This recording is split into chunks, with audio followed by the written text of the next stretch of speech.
নমস্কার,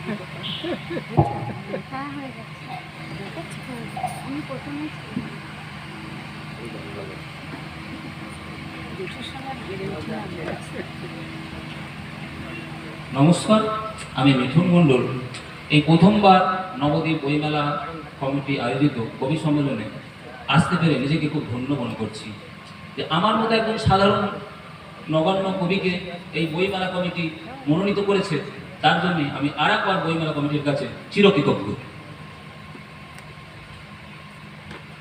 আমি আমার লেখা একটা কবিতা পাঠ করে শোনাচ্ছি। কবিতার নাম মা। তার আগে আমি দুটো কথা বলতে চাইছি। আজ আমরা সমাজের যে যে জায়গায় আছি, যে যেখানেই প্রতিষ্ঠিত, সবার থেকে যার বেশি অধিকার বা যার জন্য আমরা সেই জায়গায় এসেছি, তিনি আমাদের গর্ভধারিণী মা। সমাজ আজ কলুষিত, সমাজ আজ খুবই বিপন্ন। আমাদের জন্মদাত্রী মাকে আমরা প্রায় ভুলতে বসেছি।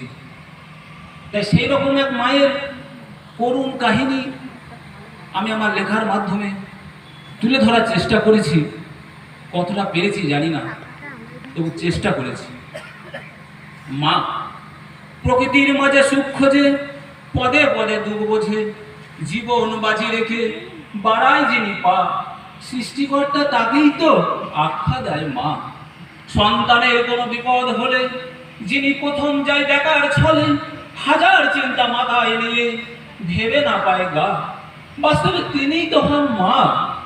শত কষ্ট নিয়ে বুকে জীবন ভর কপাল ঢুকে স্বপ্ন দেখে সুখী হবে, এই তার আশা। জীবন শেষে দেখতে পেল বৃথায় ভরসা। জীবশ্রেষ্ঠ মানব জীবন সভ্যও সেটা বটে। সারা পৃথিবীর কষ্ট কেন এই মাতৃজীবনে ঘটে?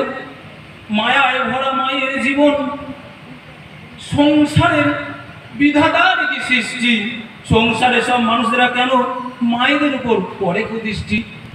মায়ের এই বলিদান আমি রাখিব স্মরণে, আমার জীবনের সব অর্জন আমি অর্পণ করিলাম আমার মায়ের শ্রীচরণে। নমস্কার।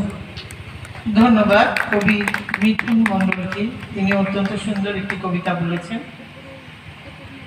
এরপর ডেকে নেব কবি তপতী নন্দীকে, যার লেখা বই এক্ষুনি প্রকাশ হলো, দোক্কা প্রকাশ হলো। তিনি আসুন এবং কবিতা পাঠ করুন।